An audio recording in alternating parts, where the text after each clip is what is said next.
Good evening students. நம்ம இன்னைக்கு பார்க்க போறது input and output in C++.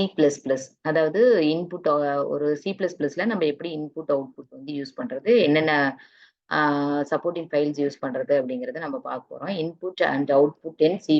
C++ comes with libraries that provide us with many ways for performing input and output.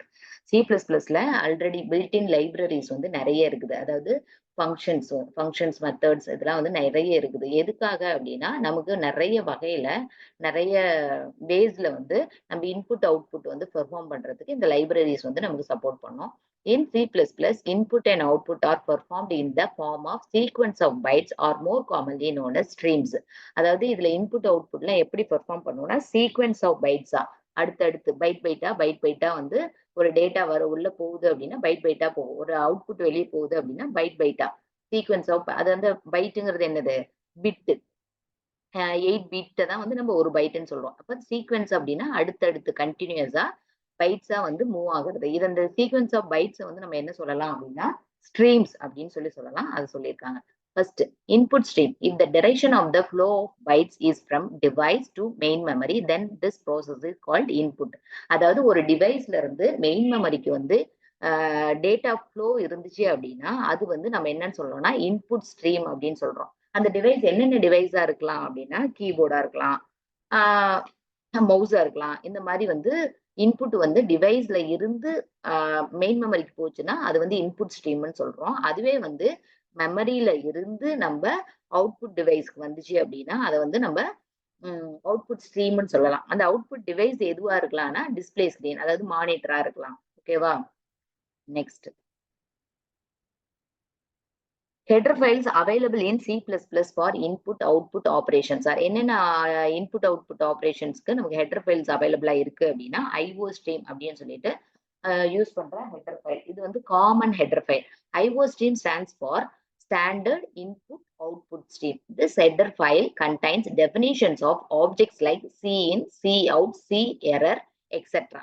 இது மாதிரி இந்த IO streamக்கு வந்து எக்ஸ்பென்ஷன் என்னன்னா ஸ்டாண்டர்ட் இன்புட் அவுட்புட் ஸ்ட்ரீம். ஓகேவா? இதை வந்து இன்புட் அவுட்புட் ஸ்ட்ரீம் அப்படின்னு சொல்லிட்டு நம்ம சொல்லுவோம். இந்த ஹெடர் ஃபைல்ல என்ன இருக்கும் அப்படின்னா நமக்கு ஆப்ஜெக்ட்ஸுக்கு டெஃபினிஷன்ஸ் வந்து இருக்கும். அதாவது நம்ம மெத்தட் ஆப்ஜெக்ட்ஸுக்கு உண்டான ஆப்ஜெக்ட்ஸுங்கிறது என்னது கிளாஸோட ஒரு பர்டிகுலர் இன்ஸ்டன்ஸ் தான் வந்து ஆப்ஜெக்ட்னு நம்ம சொல்லுவோம். அந்த ஆப்ஜெக்ட்டுக்கு வந்து டெஃபினிஷன்ஸ் எங்க தான் இருக்கும் அப்படின்னா அதாவது என்னென்ன ஆப்ரேஷன்ஸ் த்ரூ இந்த ஆப்ஜெக்ட் வழியா நம்ம பண்ணலாம் அப்படிங்கிற டெஃபினிஷன்ஸ் வந்து எங்க இருக்கும்னா இந்த ஐஓ ஸ்ட்ரீம் அப்படிங்கிற ஃபைல்ல தான் வந்து இருக்கும். ஓகேவா? லைப்ரரியில. அடுத்தது ஐஓ மேனிப், அதாவது மேனிப்புலேஷன் தான் மேனிப்னு சொல்லியிருக்காங்க. IO manip stands for input output manipulators. என்னன்னு சொல்றோம்னா மேனிப் வந்து என்னது மேனிப்போட எக்ஸ்பென்ஷன் வந்து மேனிப்புலேட்டர்ஸ். எதுக்காக? இன்புட் அவுட்புட்டை வந்து மேனிப்புலேட் பண்றது, அதாவது எடிட் பண்றது, சேஞ்ச் பண்றது. The methods declared in these files are used for manipulating streams. அந்த stream of dataன்னு சொல்லி சொன்னால அதை வந்து மேனிப்புலேட் பண்றதுக்காக நம்ம யூஸ் பண்றது தான் வந்து இந்த IO manip. இதுல வந்து மெத்தட்ஸ் இருக்கும். This file contains definitions of set W, set precisions, etc. இந்த set W, set precisionலாம் என்ன அப்படின்னா மெத்தட்ஸ். இந்த மெத்தட்ஸோட டெஃபினேஷன்ஸ் எங்க இருக்கும்னா IO manipல இருக்கும். set Wங்கிறது என்னன்னா செட் வித், அதாவது ஏதோ ஒரு டேட்டாவுக்கு வந்து நம்ம என்ன பண்ணலாம் வித்து வந்து செட் பண்ணலாம். அப்புறம் செட் ப்ரிசிஷன் அப்படிங்கிறது இந்த ஃப்ளோட்டிங் பாயிண்ட்ல வந்து நமக்கு பாயிண்ட்டுக்கு அப்புறம் நம்பர் ஆஃப் டிஜிட்ஸ் வரும்ல அது எத்தனை அப்படிங்கறத நம்ம செட் பண்ணிக்கலாம். இதுதான் வந்து set with and set precision. ஓகேவா? இதுக்கு உண்டான டெஃபினேஷன்ஸ் எங்க இருக்கும்னா ஐஓ மேனிப் அப்படிங்கிற லைப்ரரி ஃபைல்ஸ்ல இருக்கும். அடுத்தது F stream. This header file mainly describes the file stream. அதாவது நம்ம மேல என்ன பார்த்தோம் ஐஓ ஸ்ட்ரீம் அப்படிங்கிறது பார்த்தோம். இது எல்லாமே எஃப் ஸ்ட்ரீம்ங்கிறது ஃபைல் ஸ்ட்ரீம். ஒரு ஃபைல்ல இருந்து மெமரிக்கு இன்புட் போறது, மெமரியில இருந்து ஃபைலுக்கு வந்து அவுட்புட் வருது, அதை தான் வந்து நம்ம ஃபைல் ஸ்ட்ரீம் அப்படின்னு சொல்றோம். This header file is use to handle the data being read from the file as input or data being return into the file as output. இது வந்து என்னது நம்ம இதுக்கு முன்னாடி வந்து இன்புட் டிவைஸ் அவுட்புட் டிவைஸ்ன்னு பார்த்தோம். இங்க வந்து இன்புட் டிவைஸ் அப்படிங்கிறது எதுவும் கிடையாது. இங்க வந்து இன்புட் எதுலதான் எங்க இருந்து வரும்? ஃபைல்ல இருந்து வரும். அவுட்புட் எங்க போய் ரைட் ஆகும் அப்படின்னா ஃபைல்ல ரைட் ஆகும். ஓகேவா? அடுத்தது bits for standard C++. This header file includes every standard library. இந்த header file என்ன இருக்குமாமா, எல்லா ஸ்டாண்டர்ட் லைப்ரரியும் இருக்குமாமா. அதாவது என்னன்னா, அதாவது இப்ப நம்ம நிறைய ஹெடர் ஃபைல்ஸ் இருக்குல்ல, math.ho, அதுக்கப்புறம் standard IO, sorry math.h, standard IO, sting.h, இந்த மாதிரி நிறைய ஹெடர் ஃபைல்ஸ் இருக்கும்ல. இதெல்லாம் எங்க எங்க இருக்கும் அப்படின்னா தனித்தனியா இருக்குது அப்படின்னு சொல்லி நம்ம பார்த்தோம். பட் இது எல்லா ஸ்டாண்டர்ட் லைப்ரரியும் ஒரே இடத்துல இருக்குது அப்படின்னா அது எங்க இருக்குன்னா பிட்ஸ் ஆர் ஸ்டாண்டர்ட் C++ அப்படிங்கிற இடத்துல இருக்கு. இந்த ஃபைல்ல பர்டிகுலர் ஹெடர் ஃபைல்ல இருக்கு.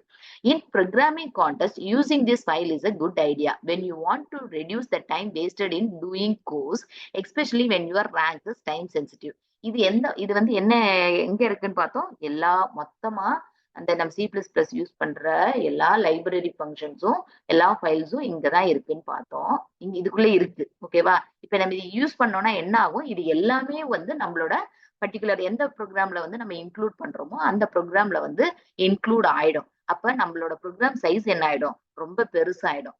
ஸோ ஏன் இது வந்து எதுக்காக இன்க்ளூட் பண்ணணும் அப்படின்னா, நம்ம வந்து ஒவ்வொன்றா தனித்தனியா இன்க்ளூட் பண்ணி டைம் வேஸ்ட் பண்ணிட்டு இருக்காம இருக்கிறதுக்கு நமக்கு எங்க யூஸ் பண்ணலாம்னு பார்த்தாங்க. ஒரு ப்ரோக்ராமிங் கான்டெஸ்ட், இப்போ எங்கேயாச்சும் ஒரு காம்படிஷன், ப்ரோக்ராமிங் காம்படிஷன் போனோம்னா அங்க யூஸ் பண்ணலாம். ஏன்னா தனித்தனியா யோசிச்சு இன்க்ளூட் பண்ணிட்டு இருக்கிறதெல்லாம் மொத்தமா இன்க்ளூட் பண்ணிட்டு கடகடன்னு அடுத்த வேலையை பார்க்க போயிடலாம் அப்படிங்கிறதுக்காக நம்ம வந்து அந்த டைம்ல யூஸ் பண்ணிக்கலாமே தவிர, இது எல்லா டைம்லயும் யூஸ் பண்ணோம்னா இது வந்து என்னது அட்வைசபிள் கிடையாது. ஏன் அப்படின்னா நம்மளோட ப்ரோக்ராம் சைஸ் வந்து இன்க்ரீஸ் ஆயிடும்.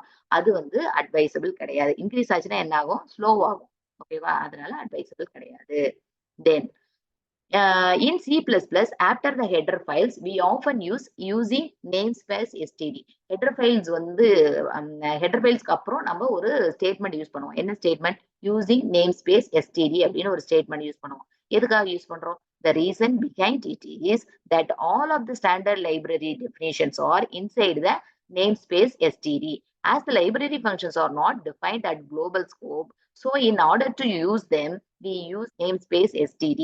So we do not need to write std scope. இது வந்து டபுள் கோலன்ங்கிறது வந்து scope resolution operator. std scope resolution at every line. இது என்ன சொல்றாங்கன்னா, நம்ம வந்து ஒவ்வொரு ஹெடர் ஃபைல், அதாவது ஹெடர் ஃபைல் எல்லாம் இன்க்ளூட் பண்ணதுக்கு அப்புறம் நம்ம என்ன பண்ணணும் அப்படின்னா யூசிங் நேம் ஸ்பேஸ் stdன்னு கொடுக்கணும். ஏன் அப்படி கொடுக்கணும் அப்படின்னா, இந்த ஹெடர் ஃபைல்ஸ் எல்லாம் வந்து குளோபலா வந்து என்ன ஆயிருக்காது, ஸ்டோர் ஆயிருக்காது. இது வந்து ஒரு லொகேஷன், பர்டிகுலர் லொகேஷன்ல வந்து ஸ்டோர் ஆயிருக்கும். அந்த பர்டிகுலர் லொகேஷன் தான் இந்த std அப்படிங்கிற ஒரு லொகேஷன். அதை வந்து இந்த ஹெடர் ஃபைல்ஸ் எல்லாம் இந்த stdங்கிற ஒரு இடத்துல இருக்குது அப்படிங்கிறத மென்ஷன் பண்றதுக்காக தான் நம்ம என்ன யூஸ் பண்றோம், யூசிங் நேம் ஸ்பேஸ் அப்படிங்கிற சென்டென்ஸ் வந்து யூஸ் பண்றோம். யூசிங் நேம் ஸ்பேஸ் எந்த லொகேஷன், stdங்கிற லொகேஷன்ல இருக்குது. ஸோ நம்ம ஒவ்வொரு என்கவுண்டர் ஆகிற ஒவ்வொரு ஸ்டேட்மெண்ட்டும் சின்னு கொடுத்தோம் அப்படின்னா இது போய் எங்க ரெஃபர் பண்ணிட்டு இருக்கோம், stdல இருக்கிற ஐஓ ஸ்ட்ரீம்ல ரெஃபர் பண்ணோம். ஓகேவா? ஸோ அந்த மாதிரி ரெஃபர் பண்றதுக்காக தான் இந்த std அப்படிங்கிறது கொடுக்குறோம்.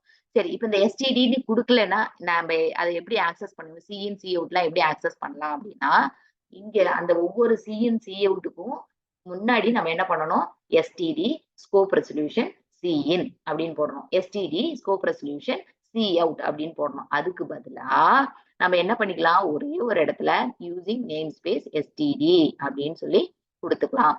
அடுத்தது, the two instances cout in C++ and cin in C++ of IOStream class are used very often for printing outputs and taking inputs respectively.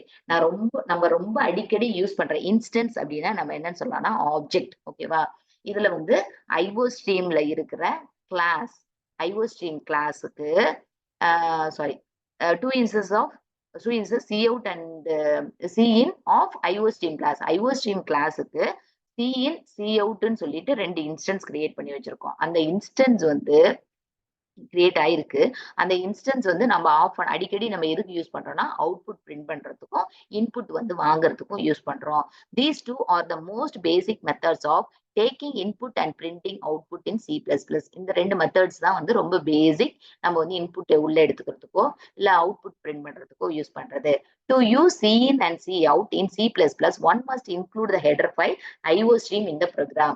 இப்ப நம்ம cin cout எல்லாம் யூஸ் பண்ணோம்னா நம்ம ஒரு ஹெடர் ஃபைல் இன்க்ளூட் பண்ணணும். அந்த ஹெடர் ஃபைல் பேர் என்ன அப்படின்னா IOStream. அடுத்தது, input output in C++, standard output stream. Standard output stream நமக்கு என்னது சி அவுட். சி அவுட் வச்சு தான் நம்ம என்ன பண்ணுவோம் ஸ்கிரீன்ல அவுட்புட் வந்து பிரிண்ட் பண்ணுவோம். Usually the standard output device is the display screen. நம்ம யூஸ்வலா வந்து இந்த அவுட்புட் டிவைஸ் வந்து என்னவா இருக்கும் அப்படின்னா நம்மளோட மானிட்டரா இருக்கும். அதை தான் இங்க டிஸ்பிளே ஸ்கிரீன்னு சொல்லியிருக்காங்க. இந்த சி பிளஸ் பிளஸ் சாரி மானிட்டர்ல அந்த மானிட்டர்ல ஒரு அவுட்புட் ஸ்கிரீன் வரும்ல. நீ வந்து எது யூஸ் பண்ணனா ஆமா அவுட்புட் ஸ்கிரீன். அதாவது நம்ம turbo C plus plus use பண்ணலாம், இல்ல தேவ் சி பிளஸ் பிளஸ் நீ என்ன வேணாலும் எடிட்டர் வந்து என்ன வேணாலும் யூஸ் பண்ணிக்கலாம். அப்படியே யூஸ் பண்ணும்போது உனக்கு அந்த டிஸ்பிளே அவுட்புட் ஸ்கிரீன் ஒன்று வரும்ல, அதை தான் வந்து இங்க அவுட்புட் டிவைஸ் அப்படின்னு சொல்லி சொல்றாங்க. ஓகேவா? அந்த C plus plus C out statement is the instance of O stream class. அதாவது அந்த ஐஓ ஸ்ட்ரீம் இருக்குல்ல, அதுல வந்து 2 கிளாஸ் இருக்கு. ஒன்னு வந்து ஐ ஸ்ட்ரீம், இன்னொன்னு ஓ ஸ்ட்ரீம், 2 கிளாஸ். இந்த அவுட்புட் கிளாஸ் வந்து என்ன அப்படின்னா ஓ ஸ்ட்ரீம் கிளாஸ். அதுக்கு வந்து நம்ம இன்ஸ்டன்ஸ் கிரியேட் பண்ணி வச்சிருப்போம். அந்த இன்ஸ்டன்ட் தான் வந்து சி அவுட். நம்ம பண்ணல, ஆல்ரெடி பில்ட் இன். ஓகேவா? சி அவுட் அப்படிங்கிற இன்ஸ்டன்ட், அதாவது ஆப்ஜெக்ட். ஓ ஸ்ட்ரீம் அப்படிங்கிற கிளாஸுக்கு ஒரு ஆப்ஜெக்ட் கிரியேட் பண்ணியிருக்கு. ஆப்ஜெக்ட் கிளாஸ் எல்லாம் பின்னாடி நீங்க டீட்டெயிலா பார்ப்பீங்க. அந்த ஆப்ஜெக்ட் தான் C out. It is used to produce output on the standard output device, which is usually the display screen. இது என்ன பண்ணுவோம்னா ஸ்டாண்டர்ட் அவுட்புட் டிவைஸ்ல நமக்கு வந்து என்ன பண்ணும் அவுட்புட் வந்து பிரிண்ட் பண்ணும். ரெண்டுமே ஒண்ணுதான். அந்த அவுட்புட் ஸ்கிரீனு அவுட்புட் மானிட்டர் இந்த ரெண்டும் சிமிலர் தான். ஓகேவா? அந்த அவுட்புட் எதுல போய் பிரிண்ட் ஆகும் அப்படின்னா மானிட்டர்ல பிரிண்ட் ஆகும். அதை தான் சொல்லியிருக்காங்க. It is use to produce output on the standard output device which is usually the display screen. The data needed to be displayed on the screen is inserted in the standard output stream. இது வந்து அந்த ஆப்ஜெக்ட்குள்ள வந்து insert அந்த standard output ஸ்ட்ரீம்ங்கிறது அந்த object. அந்த ஆப்ஜெக்ட்குள்ள என்ன பண்றாங்க, நம்ம எந்த டேட்டா வந்து நம்ம டிஸ்பிளே பண்ணணுமோ அந்த டேட்டாவை இன்சர்ட் பண்றாங்க. எது யூஸ் பண்ணி? Using the insertion operator. Double less than simple தான் வந்து என்னது இன்சர்ஷன் ஆப்ரேட்டர். நம்ம என்ன பண்ணிடணும் அப்படின்னா இன்சர்ஷன் ஆப்ரேட்டர் யூஸ் பண்ணி நம்ம அந்த சி அவுட் அப்படிங்கிற ஸ்ட்ரீம்ல ஸ்டாண்டர்ட் அவுட்புட் ஸ்ட்ரீம்ல அதாவது ஆப்ஜெக்ட்ல நம்ம என்ன டேட்டாவை டிஸ்பிளே பண்ணணுமோ அதை இன்ஜெக்ட் பண்ணிடணும். பண்ணிட்டோம் அப்படின்னா அது என்ன பண்ணிரும் டிஸ்பிளே பண்ணிடும். அதுக்கு வந்து ஒரு எக்ஸாம்பிள் பாருங்க. நம்ம ஆஸ் யூஷுவல் முன்னாடியே பார்த்த மாதிரி ash include IO stream. IO stream எதுக்கு இன்க்ளூட் பண்றோம்? இது வந்து இன்புட் அவுட்புட் ஸ்ட்ரீம். நம்ம அவுட்புட் பிரிண்ட் பண்ணணும்னாலோ இல்ல யூசர் கிட்ட இருந்து இன்புட் வாங்கணும்னாலோ நம்ம இந்த கிளாஸ் வந்து கண்டிப்பா நம்ம என்ன பண்ணணும் இன்க்ளூட் பண்ணணும். சரி, அடுத்தது யூசிங் நேம் ஸ்பேஸ் எஸ்டிடி. இந்த எஸ்டிடிங்கிற லொகேஷன்ல தான் இந்த ஐஓ ஸ்ட்ரீம் கிளாஸ் ஐஓ ஸ்ட்ரீம்ங்கிற கிளாஸ் வந்து இருக்குது. அதை மென்ஷன் பண்றதுக்காக நம்ம என்ன பண்றோம் அப்படின்னா யூசிங் நேம் ஸ்பேஸ் எஸ்டிடி அப்படின்னு சொல்லி சொல்றோம். அடுத்தது மெயின் ஃபங்க்ஷன். மெயின் ஃபங்க்ஷனோட ரிட்டர்ன் டைப் என்னது இன்டீஜர். அதனால இன்டென்ட் கொடுத்துருக்கோம். அதுக்கப்புறம் ஓப்பன் அண்ட் க்ளோஸ் பராந்தசிஸ். இதுல என்ன பண்ணிருக்கோம் கேர் சாம்பிள் அப்படின்னு சொல்லிட்டு ஒரு கேரக்டர் அரே டிக்ளேர் பண்ணிருக்கோம். அந்த அரேல வந்து நம்ம வேல்யூவும் வந்து கொடுத்துட்டோம். என்னது கீக்ஸ் ஃபார் கீக்ஸ் அப்படின்னு சொல்லி கொடுத்துருக்குது. அதை வந்து எடுத்துட்டு என்ன பண்ணலாம், அத அத வந்து நம்ம என்ன பண்ண போறோம் இப்ப டிஸ்பிளே பண்ண போறோம். என்ன display? C out double less than simple. இது என்ன ஆப்ரேட்டர்? Insertion operator. ஓகேவா? சாம்பிள்ங்கிற இடத்துல வந்து என்ன பிரிண்ட் ஆகும்? இந்த கீக்ஸ் ஃபார் கீக்ஸ் அப்படிங்கிறது பிரிண்ட் ஆகும். அதுக்கப்புறம் டபுள் லெஸ் தென் மறுபடியும் என்னது ஒரு இன்னொரு இன்செக்ஷன் அவுட்புட்ல அந்த ஆப்ஜெக்ட்ல இன்ஜெக்ட் பண்றோம். என்னது இன்னொரு அவுட்புட்டை என்னது hyphen a computer science portal for geeks அப்படிங்கிறத டபுள் கோட்ஸ்குள்ள போட்டா என்னது அது வந்து சீக்வன்ஸ் ஆஃப் கேரக்டர்ஸ். அதை வந்து நம்ம ஸ்ட்ரிங்னு சொல்லுவோம். ஓகேவா?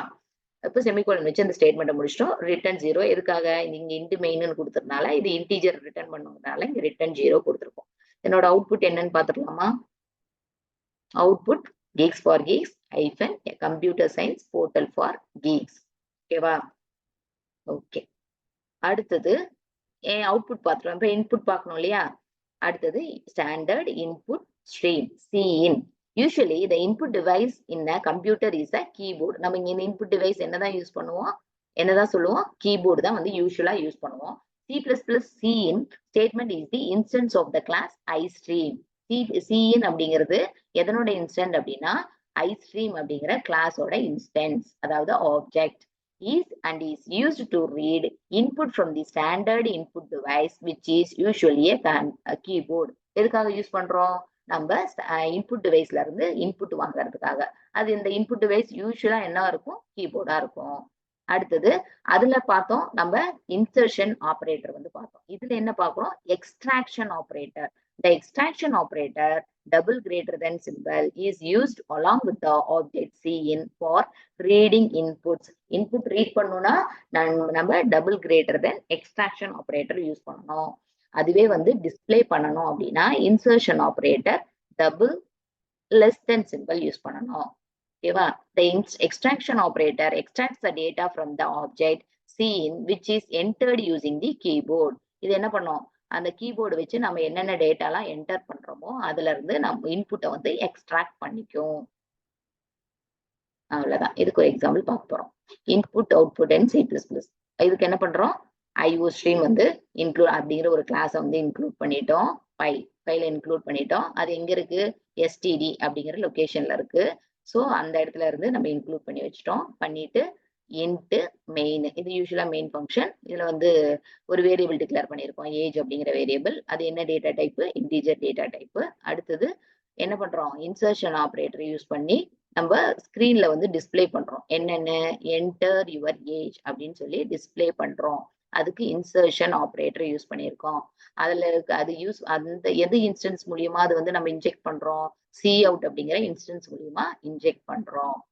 அடுத்தது என்ன பண்றோம்? இது ஸ்கிரீன்ல டிஸ்பிளே பண்ணிட்டோம். இப்ப யூசர் வந்து ஏதோ இன்புட் கொடுக்குறாருன்னா எப்படிதான் கொடுக்க முடியும்? அவர் வந்து சிஇன் இன்ஸ்டன்ஸ் வச்சுதான் கொடுக்க முடியும். அதுக்கு நம்ம என்ன ஆப்ரேட்டர் யூஸ் பண்ணுவோம்? Extraction operator double greater than simple. Input வந்து எந்த வேரியபிள் யூஸ் பண்ணி வாங்குறோம்? ஏஜ். இதுல பார்த்தேன்னா சில வந்து நம்ம என்ன பண்ணுவோம்? டேட்டா டைப் மென்ஷன் பண்ணுவோம். இதுல டேட்டா டைப் மென்ஷன் பண்ண தேவையில்லை. ஓகேவா? அடுத்தது சி அவுட். அகைன் வந்து ஸ்கிரீன்ல டிஸ்பிளே பண்றோம். என்னன்னு டிஸ்பிளே பண்றோம்? சி அவுட் அப்படிங்கிற இன்ஸ்டன்ஸ் யூஸ் பண்ணி அதுல இன்சர்ஷன் ஆப்ரேட்டர் யூஸ் பண்ணி அதை ஒரு வந்து ஸ்ட்ரிங்கை வந்து அதுல பாஸ் பண்றோம். என்னது? New line. அப்போ பேக்வேர்ட் ஸ்லாஷ் என்னங்கிறது நியூ லைன். ஒரு நியூ லைன் பிரிண்ட் பண்ணிட்டு அதுக்கப்புறம் நம்மளோட டேட்டா வந்து பிரிண்ட் பண்ணும். யுவர் ஏஜ் இஸ் கோலன் பண்ணிட்டு அதுக்கப்புறம் இந்த again injection operator, insertion operator, age. Age அப்படிங்கிறது இப்ப இந்த ஏஜ் என்ன வாங்கியிருந்தோமோ அந்த ஏஜ் வந்து இங்க டிஸ்பிளே ஆகும். அவ்வளவுதான். ரிட்டன் 0. என்னோட அவுட்புட் பாத்திரலாமா? இன்புட் ஜஸ்ட் 18 கொடுத்துருக்காங்க. அவுட்புட் எப்படி வரும்? Enter your age is 18. ஓகேவா? சாரி, இங்க அவுட்புட் எப்படி வந்திருக்கும் அப்படின்னா இங்க ஃபர்ஸ்ட் என்டர் யுவர் ஏஜ்னு கேட்டிருக்கோம். இந்த 18 வந்து நம்ம இன்சர்ட் பண்ணுவோம். அடுத்தது வந்து யுவர் ஏஜ் இஸ் 18 அப்படின்னு சொல்லி டிஸ்பிளே ஆயிருக்கும். இது வந்து நான் வேற ஒரு இடத்துல இருந்து காப்பி பண்ணி போட்டேன், அதனால ஒரு கன்ஃபியூஷன். ஓகேவா? புரிஞ்சிருக்கும்னு நினைக்கிறேன். ஏதாவது டவுட் இருந்தா கமெண்ட் பண்ணுங்க. தேங்க்யூ.